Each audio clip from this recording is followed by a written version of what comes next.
pasada empezamos a hablar sobre conferencias esofágicas. Básicamente hablamos de la galaxia, ahora que es el principal trastorno motor del esófago. Ahora, una de las principales causas de disfagia, una disfagia de tipo conducción, una disfagia baja.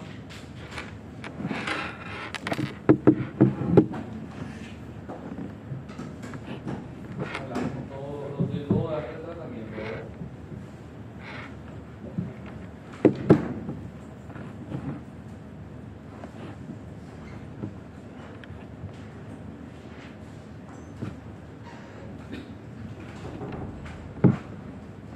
Continuando con disturbios motores, todavía el disturbio motor, otra patología, tiene el espasmo esofágico. El nombre ya es bastante claro. Aquí el problema no está en el esfínter esofágico como si fuera la galaxia, ¿verdad? Como la galaxia es una hipertonía del esfínter esofágico inferior, y sin embargo el problema está en el cuerpo esofágico. Naturalmente el esófago tiene también una verdadera motilidad representada por las ondas primarias y las ondas secundarias, que tienen una actividad bastante sincronizada, propulsiva, es decir, que conduce el alimento siempre distalmente, ¿verdad? Para que se pueda realizar la digestión de los alimentos. En este caso se trata de un estudio donde esas contracciones del cuerpo esofágico son totalmente asincrónicas, no propulsivas, de muy alta amplitud, que terminan generando disfagia también al paciente, y no solo disfagia, sino también dolor al deglutir o dinofagia. Un disturbio neurogénico está relacionado con trastornos neurogénicos, tanto es así que la población más común que se presenta esta patología en mujeres que tienen algún trastorno psicológico asociado o psiquiátrico asociado, algún trastorno de ansiedad, algún grado de depresión. Ese es el prototipo de paciente más común. En el 80% de los casos existe un trastorno depresivo asociado. Y el pericartismo normal del esófago es sustituido por contracciones no propulsivas, desorganizadas. Y básicamente la aparición de ondas terciarias en el cuerpo del esófago es lo que termina desencadenando toda la patología. La clínica del paciente es un dolor retrointestinal debido a esa elevada amplitud de las contracciones del cuerpo esofágico y contracciones totalmente desorganizadas. Eso termina generando dolor retrointestinal. Tanto es así que es una situación que se puede confundir o se debe confundir muy comúnmente con algún cuadro coronario, ¿verdad? Un paciente que viene a urgencias con dolor precordial, lógicamente que seguramente vamos a tener que descartar inicialmente el cuadro coronario. La diferencia clínica sutil tal vez es que además del dolor precordial, el paciente tiene disfagia asociada, ¿verdad? Si bien también ustedes saben que la disfagia puede corresponder a un equivalente anginoso, es obligatorio descartar un cuadro isquémico, hacer un electrocardiograma de ese paciente, tal vez usar enzimas cardíacas para descartar un cuadro isquémico. Por eso el diagnóstico diferencial es el infarto agudo miocardial. El diagnóstico de confirmación, así como vimos en la clase pasada, como se trata de un disturbio motor, necesitamos indefectiblemente una manometría esofágica para poder confirmar el diagnóstico. La manometría esofágica, que es un estudio funcional, el gol estándar para los disturbios motores, nos va a informar los hallazgos característicos de este trastorno. Recordando que la manometría nos da 3 hallazgos importantes de la galaxia, como en la clase pasada, y aquí el principal dato que nos puede dar la esofagomanometría es la presencia de contracciones no propulsivas, no peristálticas, totalmente desorganizadas, asincrónicas, muy prolongadas, mayor a 2,5 segundos cada contracción, de gran amplitud y que predomina en el tercio inferior del cuerpo.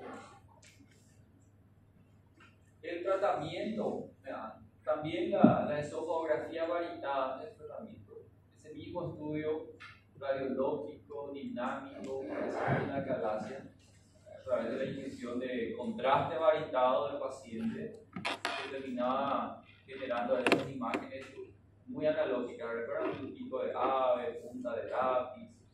Aquí el problema es a nivel del cuerpo esofágico, ¿verdad? Entonces las imágenes que van a generar son a nivel del cuerpo esofágico y algunas imágenes muy características y también algunas denominaciones muy particulares, muy comparativas de la medicina, muy analógicas, ¿verdad?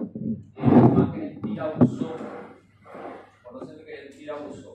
Van a entender los años, voy encontrando las comparaciones específicas y van a identificarse con lo que es un tirabuzón. A todos les gusta el fideo, ¿verdad? Macaján, pues, tiene distintos modelos, ¿verdad? Y hay aquel modelito que parece un tirabuzón, que parece un parafuso. Entonces, imágenes tirabuzón. Sacacorcho, ¿conocen el sacacorcho? A los que les gusta el vino, sacacorcho o sacajolia, puede ser.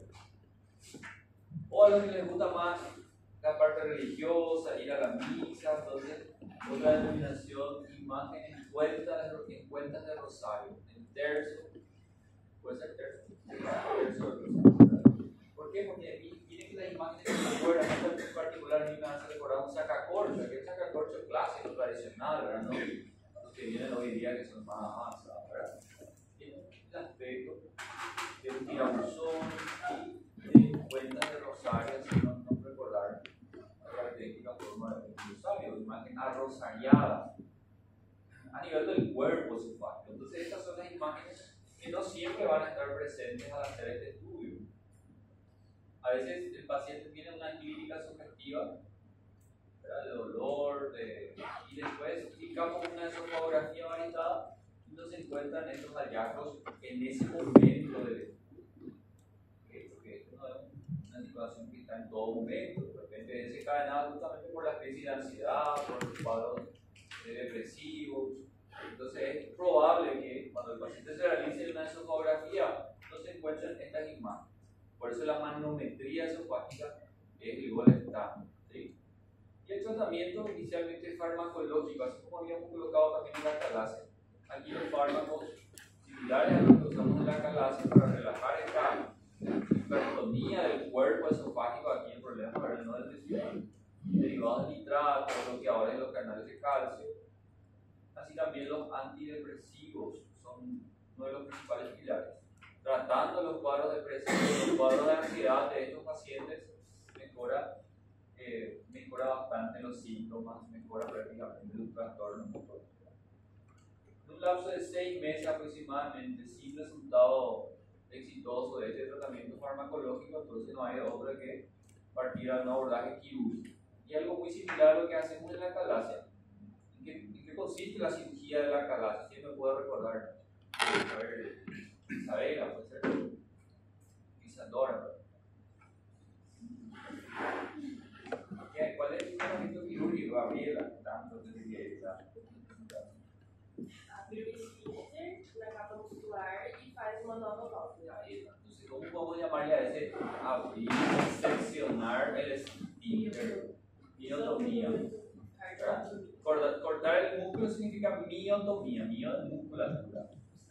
Apertura del esfíncter. Con eso se resolvía el problema de la calasia. El esfíncter quedaba totalmente abierto y ahí tendríamos otro problema y otro desafío. Por eso tenemos que confeccionar una válvula antirreflujo, la famosa cirugía de Nissen, el antirreflujo de Nissen.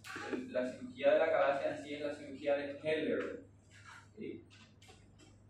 Aquí básicamente es ese mismo principio, solamente que el problema está ahora en el cuerpo esofágico, ¿verdad? Tenemos que hacer también una miotomía, pero no del esfíncter, una miotomía longitudinal del cuerpo esofágico, pero basado en ese mismo principio, ¿verdad? Para disminuir la hipertonía, para disminuir esas intensas contracciones del cuerpo esofágico, entonces una miotomía longitudinal del cuerpo esofágico. No tiene un nombre particular, un epónimo como es la cirugía de Heller, pero sí también ocasionalmente se suele preguntar el procedimiento quirúrgico. ¿Okay? Y una comparación interesante entre la calasia y el esfíncter, el espasmo esofágico difuso, ¿verdad? Una comparación clínica, también la paraclínica y finalmente el patrón manométrico. En medicina, yo siempre digo en en cirugía más aún, en un examen, aprendan a rendir un poco en un examen, difícilmente van a encontrar preguntas o una imagen en el examen. ¿Verdad? Difícil eso, por varias cuestiones, ¿verdad? Tiene que ser una imagen muy característica, que al mirar la imagen ya todos tienen la obligación de reconocer la patología. ¿Verdad? Eso ofrece dificultades muchas veces en la copia del examen, por ejemplo, ¿verdad? La calidad de la impresión de la imagen. Difícilmente un examinador va a explorar en ustedes, menos que sea un examen de imagen, ¿verdad? Difícilmente van a encontrar imagen. O cuando encuentren una imagen dentro de un caso clínico, les doy un consejo que no se enfoque tanto en la imagen, primeramente. Traten de leer el caso clínico, de llegar a un diagnóstico de las informaciones clínicas y después miren la imagen, porque ninguno somos, yo me incluyo, ninguno somos imagenólogos al mirar la imagen, obviamente podemos diagnosticar, ¿verdad? Y de hecho que la esencia de la medicina también no es enfocarnos en la imagen, sino que en la clínica del paciente, ¿verdad? Siempre se dice que la clínica es soberana, ¿verdad? No se refiere a los clínicos, sino que a la clínica del paciente, ¿cierto? Pero en fin, la clínica es soberana, ¿verdad? Pero una de las imágenes tan características de la medicina que al mirar esta imagen ustedes ya deben reconocer, aquí está mostrando la flecha, esto es el esófago, en el contexto de un estudio contrastado, un tránsito esofágico, ¿verdad? Y podemos percibir aquí un pasaje de contraste al estómago, a la región del epíteto esofágico inferior, pero en la porción, el tercio inferior del cuerpo esofágico, podemos percibir que hay una disminución abrupta, brusca, del diámetro del esófago. Como si fuera que, fíjense conmigo, un anillo está estrangulando ahí al esófago. ¿Ya vieron alguna vez que algún árbol en etapa de crecimiento le ponen una cubierta de goma, ¿verdad? Y cuando el árbol va creciendo parece ser que va quedando estrangulado por esa cubierta. Y aquí lo mismo, un anillo fibroso es el que termina formándose en el diámetro del esófago, a la circunferencia del esófago, una fibrosis circunferencial que termina generando una estenosis bien marcada del esófago. Esto habitualmente ocurre en el esófago distal y se conoce como anillos fibrosos de Schatz. Es un nombre muy particular también, una patología poco habitual, pero me encanta preguntar a los examinadores. Anillos de Schatz. Se trata de una estenosis provocada por una fibrosis longitudinal que termina de manera brusca generando una estenosis del suelo, ¿verdad? ¿Y cuál es la clínica, les parece, de esta estenosis? ¿Qué vamos a intentar algo así? Lógicamente, como estamos en una clase de una unidad de esófago, y imagínense conmigo, esta estenosis claramente va a generar disfagia, ¿verdad? Para el paso de los alimentos. Una característica particular de los anillos de Schatz es que es una disfagia muy selectiva para alimentos sólidos. El paciente no tiene problemas en su día a día, en ingerir líquidos, alimentos pastosos, pero llega el fin de semana, se va a una churrasquería con un rodicio, aquella picaña, aquella costilla, y ahí tiene disfagia para alimentos macizos, para alimentos sólidos. Esa es la característica sutilmente diferencial de los anillos de Schatz. Disfagia selectiva para alimentos voluminosos, para carne, en otras palabras. ¿Okay? ¿Anillos de qué? Anillos de Schatz, y así como suena. Ahí está, anillos de Schatz.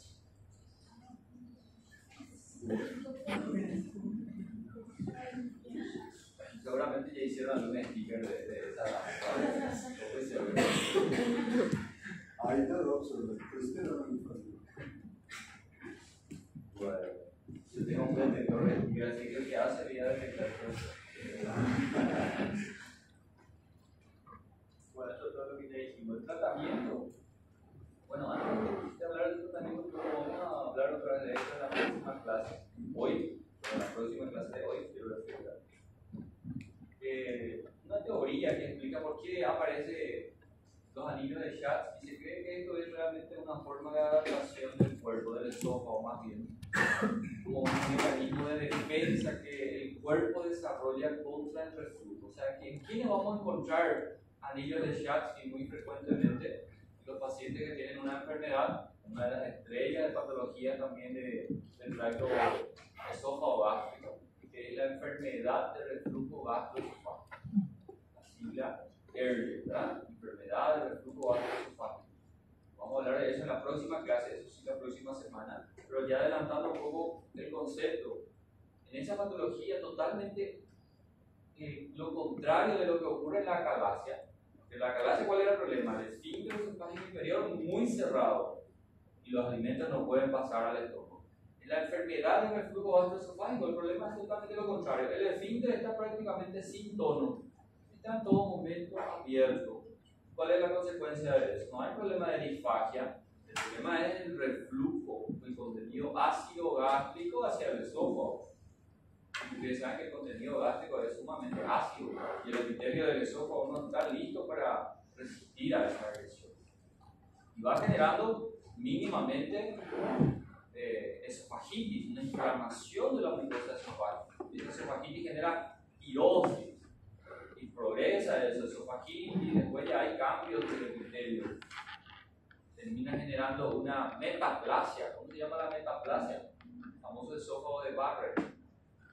Y eso si no se reconoce, si no se diagnostica y no se trata, va progresando con los años.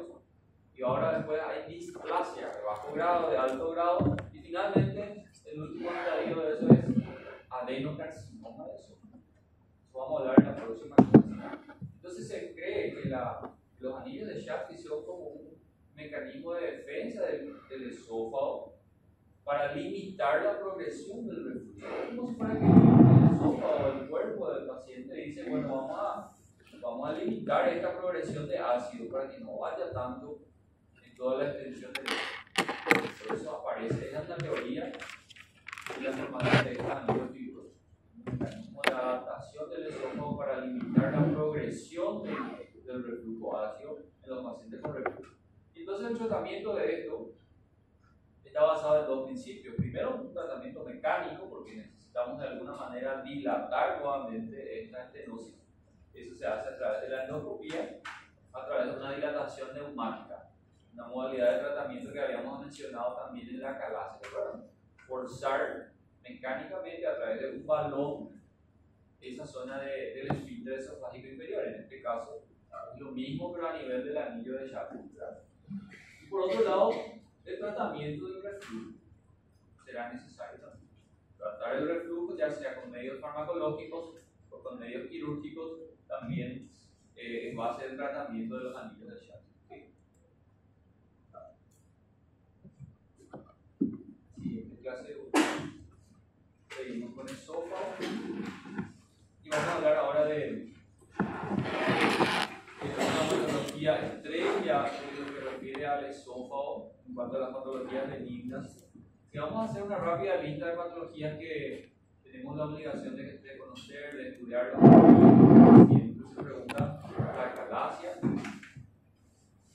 los divertículos del esófago, cáncer del esófago y la enfermedad del reflujo gastroesofágico. Básicamente esas 4 patologías tenemos que dominar. Y las demás son un poco más raras, un poco menos habituales, ¿verdad? Vamos a hablar de divertículos en el esófago. El término divertículos seguramente ya les es familiar. ¿Qué entienden ustedes por divertículos? A ver, yo sé la ¿qué entiendes por divertículos?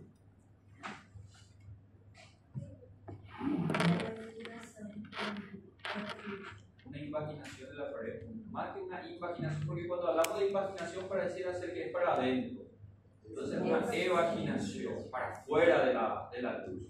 Pero sí, ¿verdad? La pared forma una evaginación, buen concepto, ¿verdad? A ver, ¿quién nos puede aportar algo?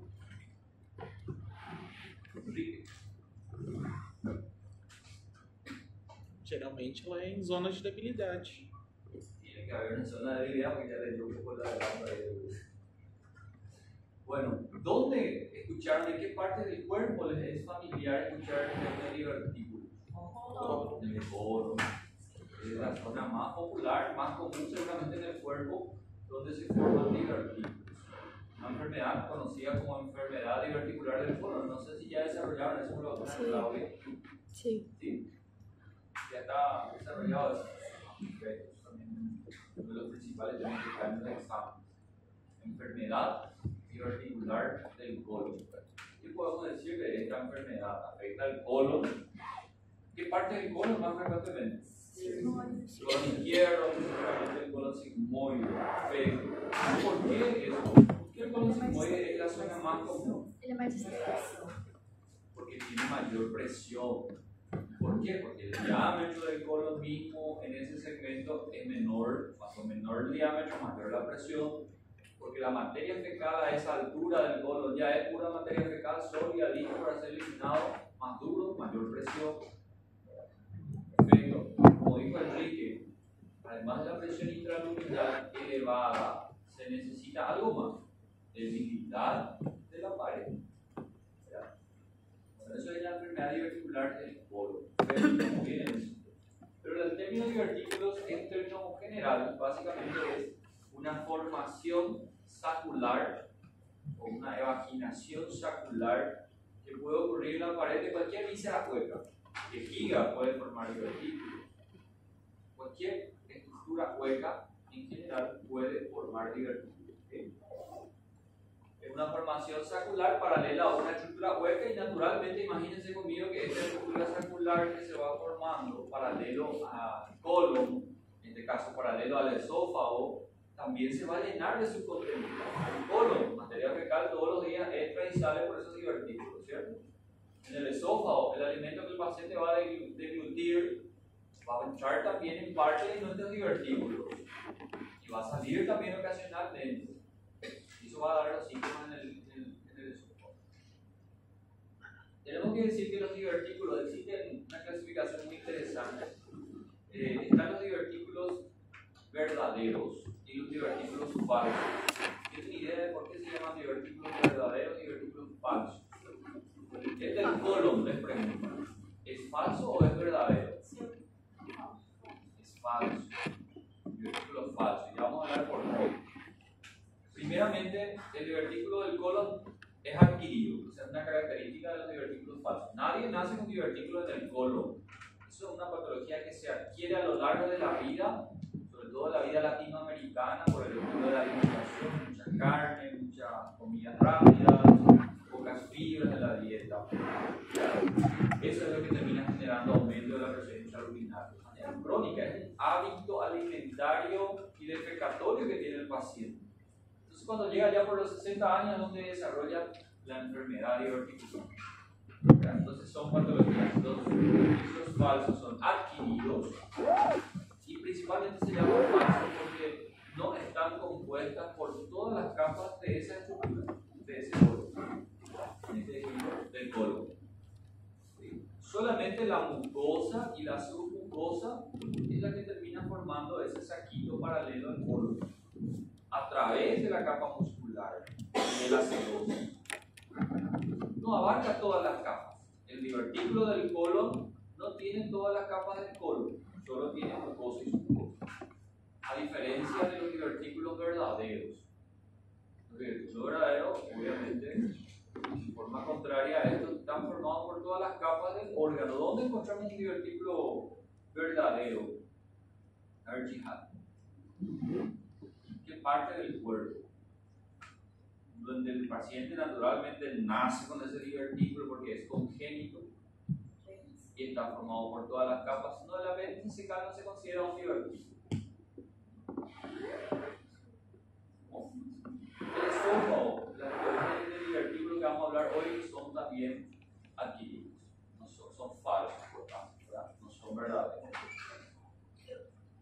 ¿Cómo? Seguramente si quieren ser un poco en hernia que ya hablamos antes van a recordar ahí. El divertículo de Meckel. El divertículo de Meckel que se localiza ¿dónde? En el íleon terminal, cerca de la válvula ileocecal, ahí entre los últimos 40, 60 centímetros del íleon. Ahí es donde suele encontrarse el divertículo de Meckel. Esta sí es una patología congénita, es la patología intestinal congénita más común de hecho. Y está formado por todas las capas, mucosa, submucosa, muscular y serosa.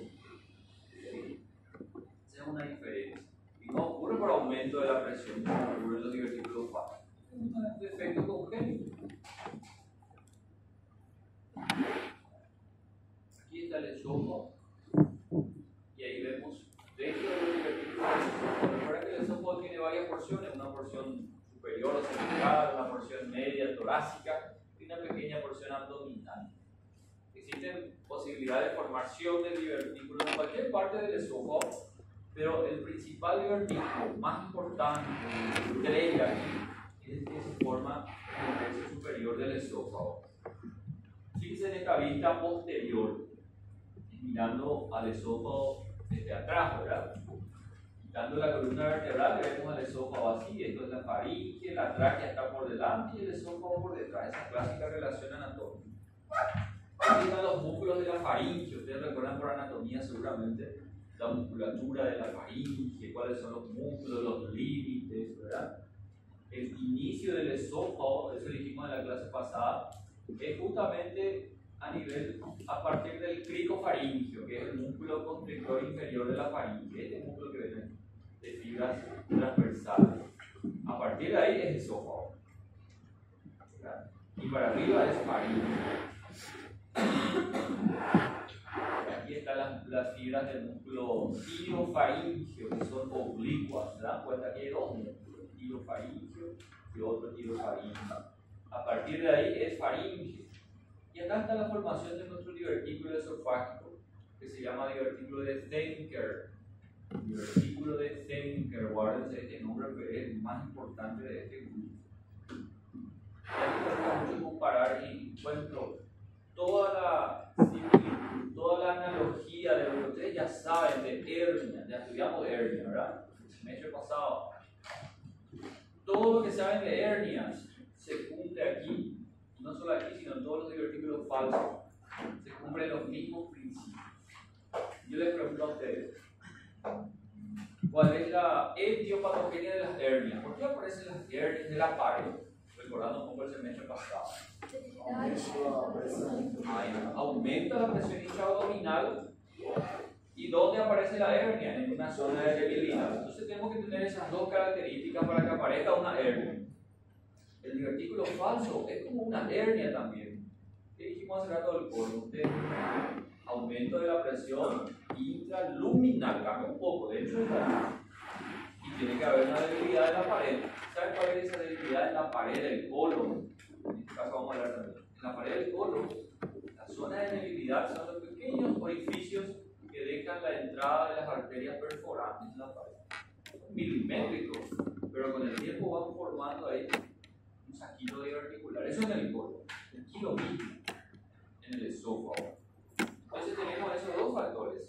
¿Cuál es el principal factor para que aparezca un divertículo de Zenker? Aumenta la presión, en este caso vamos a decir el tono del esfínter esofágico superior.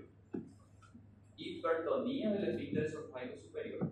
Algo muy similar a lo que dijimos en la calacia, solo que la calacia es allá abajo, ¿verdad? Algunas literaturas le conocen a esto como una acalacia del esfínter esofágico superior. Hipertonía del esfínter esofágico superior, eso genera aumento de la presión. Entonces, y el otro factor que necesitamos para comparar con una hernia es la debilidad, y en este caso existe aquí un triángulo que recordarán por anatomía, el triángulo de Killian, ¿verdad? ¿Sí? Este triángulo de Killian está localizado justamente aquí en la transición entre la faringe y el esófago, un triángulo, que es una zona de debilidad en donde ocurre la formación de este saco diverticular comparado con un saco herniario. Entonces, se cumple aquí todas las características.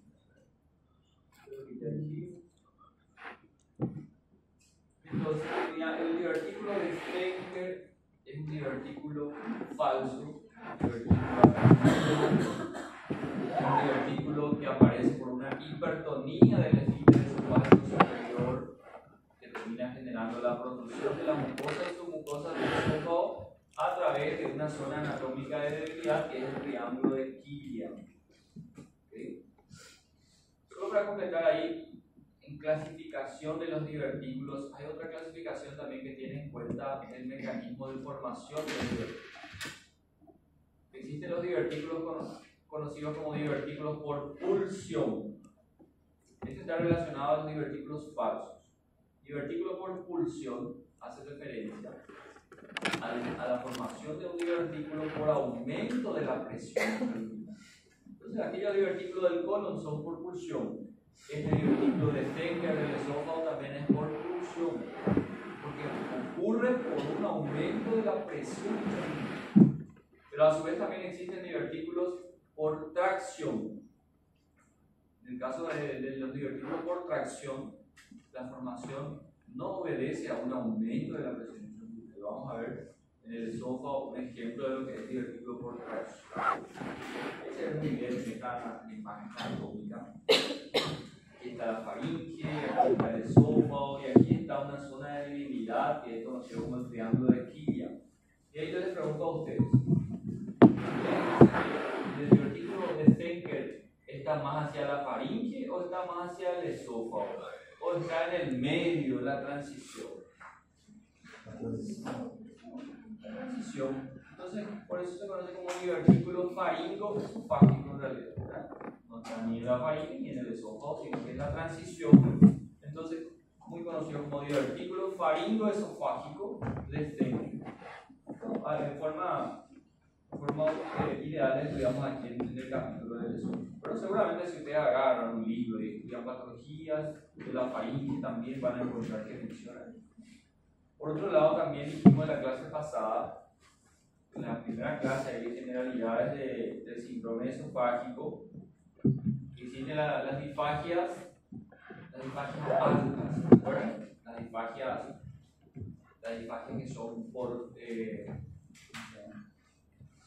transmisión relacionado con la deglución del alimento, que son donde ahí encontramos justamente a una de las causas. Dijimos que las principales etiologías para una disfagia alta eran patologías clínicas, neurológicas, recuerdan, dijimos que les ABC, pero el divertículo de Zenker, creo que Andrés preguntó en la clase, el divertículo de Zenker es un divertículo que termina causando una disfagia tanto alta como también una disfagia de conducción, una disfagia baja.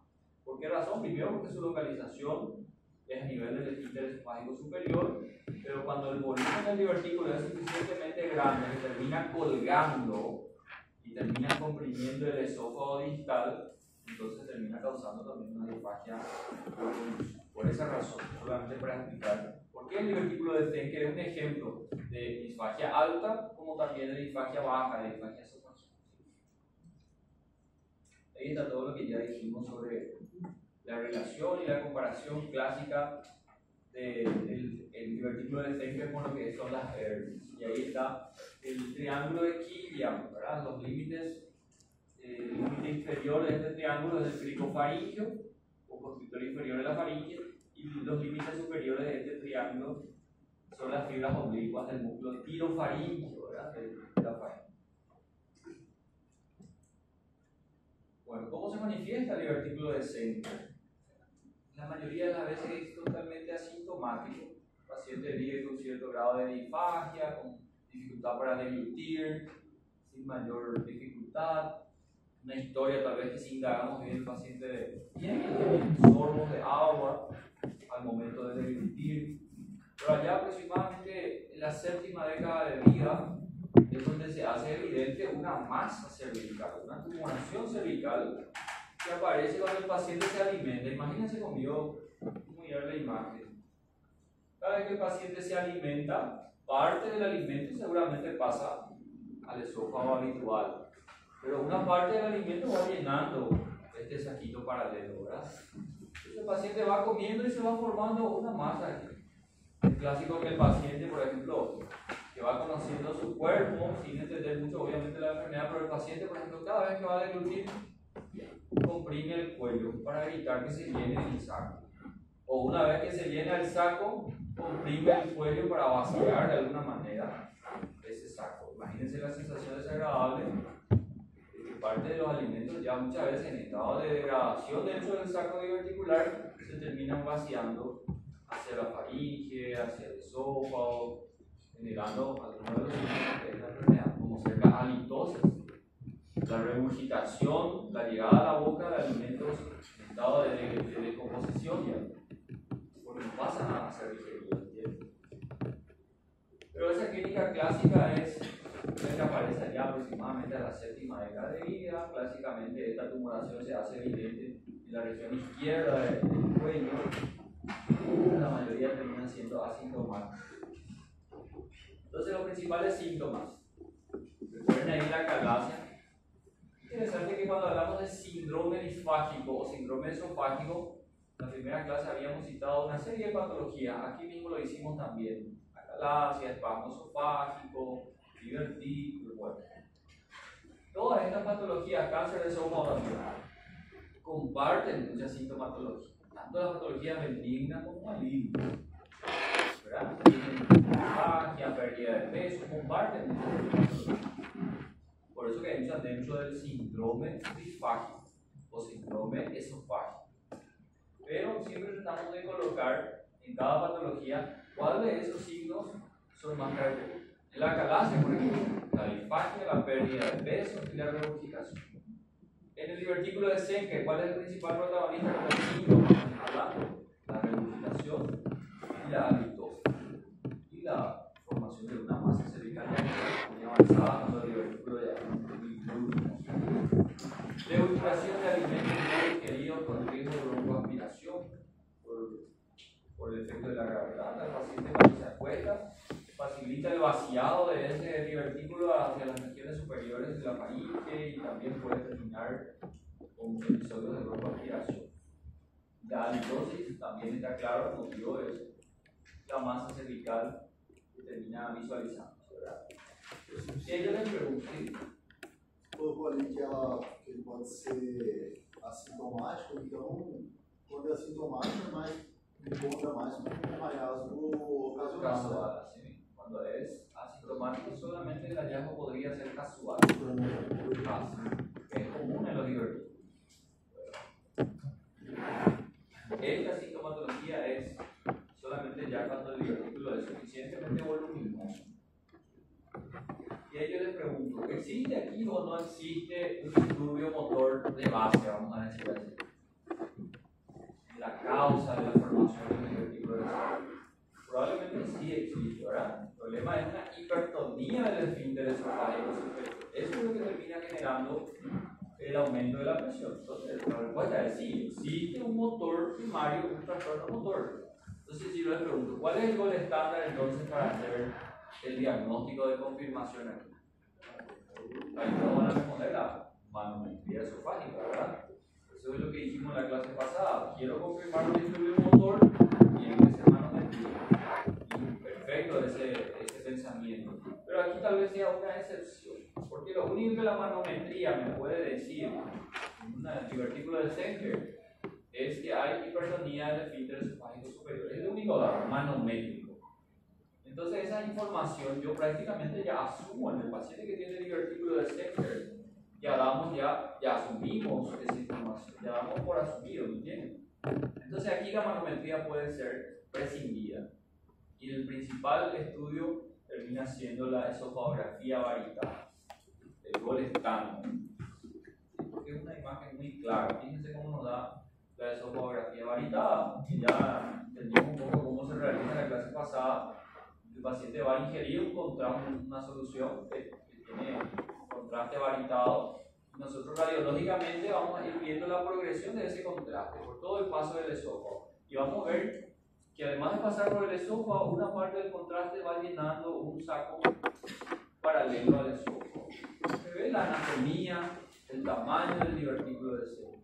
Claramente. Entonces con eso basta para cerrar el diagnóstico. Y ahí se preguntan, ¿es necesario confirmar con manometría? No es necesario, porque si tengo esta imagen, el diagnóstico del divertículo de Schenker, y obviamente que sí hay hipertonía del esfínter esofágico superior. Entonces no es necesario la manometría para confirmar. Y ahora vamos al tratamiento. Razonando un poco lo mismo que ya hablamos en la acalasia, lo que hablamos en el esfínter esofágico bajo. ¿Existe o no existe una hipertonía del esfínter esofágico superior? Sí existe, algo similar a la acalasia. Y ¿Qué hacíamos en la calasia? Hace rato dijo Carolina, miotomía. Entonces, es necesario hacer una miotomía del esfínter esofágico superior. Misma cosa. Ese es uno de los pilares del tratamiento quirúrgico. Miotomía del esfínter esofágico superior. Y eso, con eso ya basta para los divertículos pequeños. Los divertículos que son menores a 2 centímetros, seccionar el esfínter esofágico superior para relajar ahí esa presión y ya basta con eso. ¿Sí? Otras opciones quirúrgicas que dependen del tamaño del divertículo. Un divertículo mayor a 12 centímetros. Tenemos ahí dos opciones. Además de hacer la miotomía, también hay que tratar el saco diverticular voluminoso que ya se formó, ¿verdad? Divertículo pexia. Vamos a ver esta imagen para entender que es muy fácil. Miren, aquí está el triángulo de Killian, ¿cierto? Donde se forma el divertículo. Ustedes entienden conmigo que esta bolsa diverticular tiene una boca de entrada. Por eso es que se llena el alimento también, ¿cierto? Entonces vemos aquí el divertículo y obviamente es una cuestión de pura gravedad también. Cuanto más el paciente deglute, más se va llenando el divertículo. Entonces es una cuestión, utilizando un poco la gravedad, lo que se hace en la divertículo pexia, el término pexia hace referencia a movilizar una estructura. Levantar el fondo de este divertículo hacia arriba, fíjense. Estaba colgando aquí, agarrar el fondo de este divertículo y levantar hacia arriba. Ahí les pregunto, ¿se va a volver a llenar este divertículo? Ya no se va a poder llenar, ¿verdad? Por una cuestión de gravedad. Eso es la divertículo pexia. Movilizar el divertículo, levantar el fondo del divertículo para arriba, fijándolo a la fascia prevertebral. Recuerden que detrás del esófago ya está directamente los cuerpos vertebrales. Y de esa manera se resuelve el problema del saco diverticular. Miotomía más divertículo pexia. Divertículos mayores a 2 centímetros.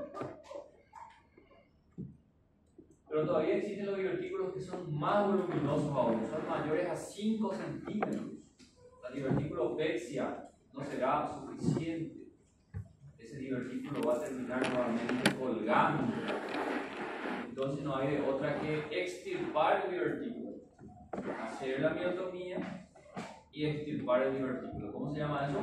Diverticulectomía. Ectomía significa extirpar. Apendicectomía. Colecistectomía. Todo lo que es ectomía es extirpar, ¿verdad? Retirar.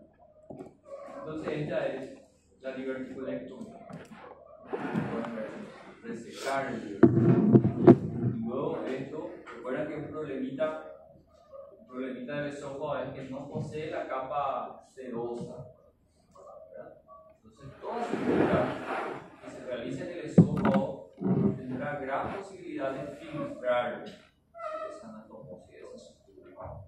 Entonces una alternativa para disminuir ese riesgo es utilizar una grapa mecánica, una sutura mecánica con la cual se logra una sutura más hermética y menor posibilidad de filtración. Pero en ambos casos es lo mismo, ¿verdad? Sutura manual o sutura mecánica. Extirpar el divertículo. Lógicamente en ese caso ya no hay nada que pueda llenar.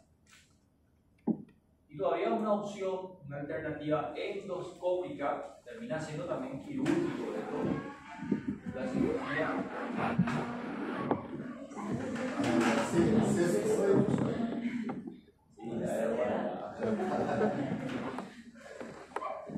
Una alternativa todavía quirúrgica, es importante que entiendan, a veces algunos confunden, cuando hablan de endoscopía, algunos directamente asocian con algo diagnóstico, y no es así. La endoscopía hoy día es una forma terapéutica de tratar, además de ser diagnóstica, es básicamente una modalidad quirúrgica. Vamos a hablar del cáncer de esófago, por ejemplo, es posible tratar cáncer de esófago por endoscopía, ¿entienden? Entonces la endoscopía hoy día es muy avanzada, ¿verdad? Y un ejemplo de eso es el procedimiento de Tolman.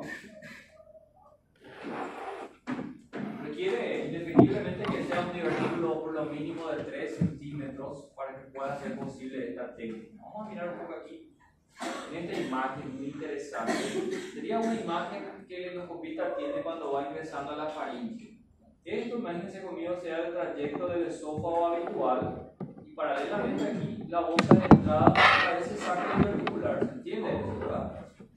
Tanto es así que se recomienda precaución al momento de hacer una endoscopía, que de repente el endoscopista está con todo ahí, y termina entrando el divertículo, que no es más que una mucosa. Puede perforar ese divertículo. Imagínense la catástrofe de perforar un divertículo lleno de contenidos de restos alimentarios. ¿Dónde va a ir ese contenido? El mediastino, que va a generar una mediastinitis que es mortal, casi de altísima mortalidad, casi en 100% de los casos. Con precaución, pero es la imagen que se logra al realizar una endoscopía.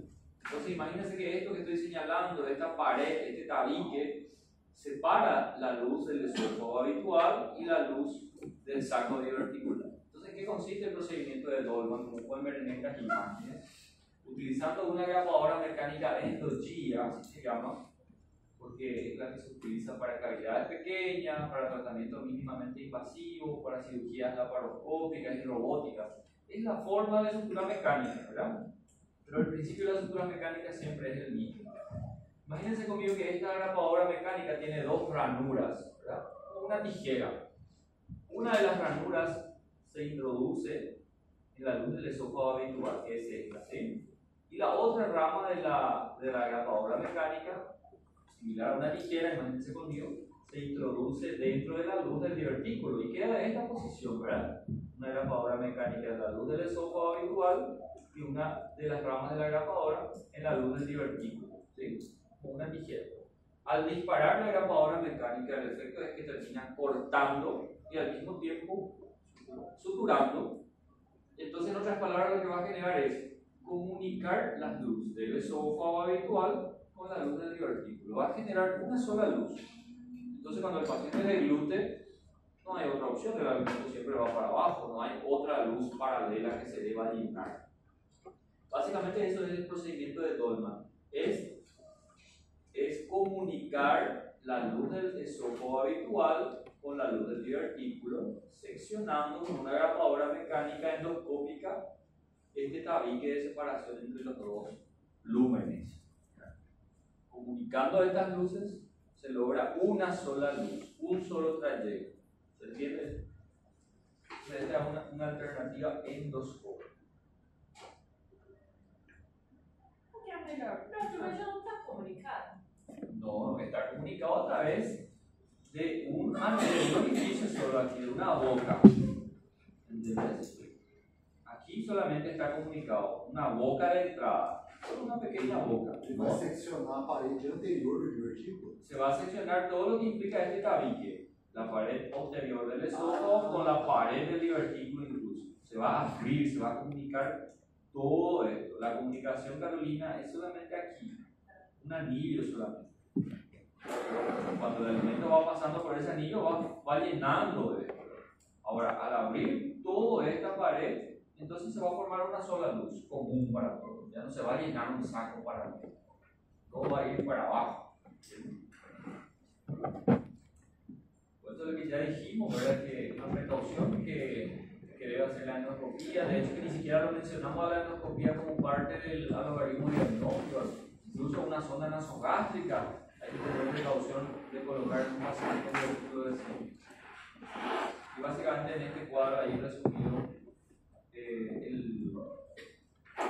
las modalidades terapéuticas de pacientes con divertículos. Eso es lo más frecuente en cuanto a divertículos se refiere. A partir de lo que hablemos ahora son extremadamente poco habituales. Son también divertículos. En este caso, el divertículo medio esofágico, naturalmente se imaginarán que un divertículo que se localiza en el tercio medio del esófago. Es un poco diferente en cuanto a su mecanismo de producción porque es un divertículo por tracción. No obedece a aumentos de la presión, sino que ocurre por una tracción. ¿Qué significa eso? Imagínense conmigo que en el mediastino ocurra un proceso infeccioso con linfoproliferación, un proceso neoplásico, una tuberculosis mediastínica, un linfoma, algún proceso que termine generando una tracción del esófago, ¿entienden? Una retracción, si quieren llamarlo. Es como si fuera una presión negativa. de la pared del esófago, ¿verdad? El proceso linfoproliferativo o inflamatorio termina generando una tracción de la pared esofágica y termina desarrollando los divertículos medio esofágicos. Entonces es común encontrar esto en pacientes que tienen, por ejemplo, TBC, pacientes con linfoma. La mayoría de los pacientes, al igual que los divertículos de C, que son también asintomáticos, suelen ser estos. Con más razón, Andrés, suelen ser hallazgos casuales de estudios de imágenes, ¿verdad? Durante el estudio de un trastorno funcional. La endoscopía también puede ser útil porque visualiza ahí la boca de entrada a un divertículo en el tercio medio del esófago. Y la imagen característica del tránsito esofágico es así: una formación saccular paralela del esófago con el tercio medio a nivel del mediastino. El tratamiento, en los casos sintomáticos y los que sean mayores a 2 centímetros, solamente van a ser tratamientos quirúrgicos. Mayor a 2 centímetros o que sean sintomáticos. Y el tratamiento, las mismas modalidades que hablamos del divertículo de Schenker: diverticulopexia o diverticulectomía asociados a ¿sí? Los que son menores a 2 centímetros, sean asintomáticos, solamente fueron hallazgos casuales, solamente seguimiento clínico y radiológico. Finalmente, en el tercio inferior del esófago, mucho más raro aún, un divertículo que se forma en el tercio inferior del cuerpo esofágico, también suele ser hallazgo casual de estudios de imágenes. Tiene una característica anatómica un poco diferenciada, tiene una boca de entrada más ancha, es un divertículo más voluminoso que suele apoyarse ahí al diafragma derecho, son más voluminosos.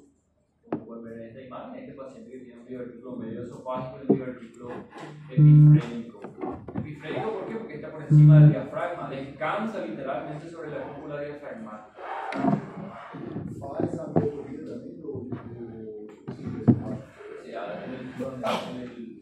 en el caso de los divertículos que son mayores, voluminosos, ahí sí se tiene que asociar una miotropía. Y esto también, el tratamiento es similar a lo que hicimos para los divertículos medio, eso, ¿verdad? Solamente los sintomáticos o los que sean mayores a 2 centímetros terminan siendo tratados. Anillos ya dijimos, podemos mirar la imagen, vuelvo a repetir una de las situaciones más características en cuanto a imagen se refiere. Y después está también algo más raro todavía, solo para terminar, una definición muy interesante: la disfagia lusoria. Esto probablemente vamos a encontrar ya en la lista más, la lista inferior ahí de causas de disfagia. Aquí ven ustedes una anatomía muy popular, el callado aórtico, ¿verdad? ¿Recuerdan el callado aórtico? Y ahí les pregunto, ¿puede ser algo diferente en este callado aórtico? ¿Cuáles son las 3 ramas anatómicas del callado aórtico? Duani, ¿cuáles son las 3 ramas del callado aórtico? Miramos ahí la imagen, pero si se recuerda algo. Vamos a decir, el callado aórtico, la primera rama, ¿cuál es? La primera rama, vamos a decir de derecha a izquierda, ¿verdad? a subclase. ¿Cuál es la primera rama del callado aórtico? Tronco arterial brachiocefálico. Y del tronco arterial sale la subclavia derecha y sale la carótida primitiva derecha. Segunda rama, carótida primitiva izquierda. Y tercera rama, subclavia izquierda. Así es lo normal. Que vemos en esta imagen, vemos ahí que la arteria subclavia, aquí no hay tronco arterial brachiocefálico, directamente esta es la carótida primitiva derecha, y la arteria subclavia derecha termina saliendo como un cuarto elemento del callado aórtico, y para dirigirse hacia el brazo derecho termina abrazando al esófago, acodando al esófago y causando disfagia. Esa es la disfagia lusoria.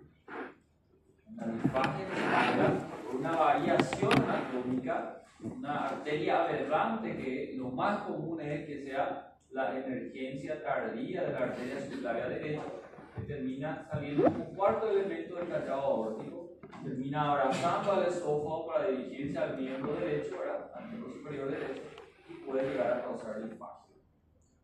Entonces, una de las causas raras de disfagia, pero estas cosas raras suelen preguntarse en el examen. Otra anatomía también que tienen que recordar, aquí está la arteria pulmonar, conocida también como el tronco pulmonar, ¿verdad? Que sale de cuál cavidad del corazón sale jihad, el tronco pulmonar. Aprovechando un poco, hoy están de congreso de morfofisiología. Ah, ¿en serio? Ah, yo pensé que estaban todos, yo me voy por el... No.